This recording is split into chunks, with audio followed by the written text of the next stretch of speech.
নিচে আবু মাম গান করছে, এর থেকে ভালো ব্যাকগ্রাউন্ড মিউজিক আর হয় না। ছোট্টর মধ্যে ছোট্ট কোথায়, আমার আঙুলে যা পড়াবি তাই ঐশ্বর্য বড়।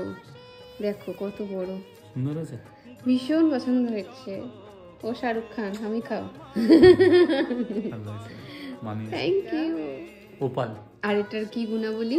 ম্যানিফেস্টেশন করতে হেল্প করে, অনেক রকম হার্ট ব্রেক বা পজিটিভ এনার্জি আনতে হেল্প করে। তারপরে হিলিং স্টোন বলে এটাকে। আর যদি খুব মানসিক ভাবে কেউ ভেঙে পড়েছে বা কিছু, সেখান থেকে হিল করতে হেল্প করে। ক্লিয়ারেন্স আসে, থটে ক্লিয়ারেন্স আসে, ফিনান্সিয়াল দিকে ওটা হেল্প করে। তো আছে, এটা আমিও জানা ছিল না, বাট ওপালটা জানতাম, শুনেছিলাম, আজকে দেখে ভালো লাগলো। তাই লাভ ইউ, হ্যাপি অ্যানিভার্সারি। তুমি সাথে থাকলে সব পারবো। ইয়েস, আছি তো।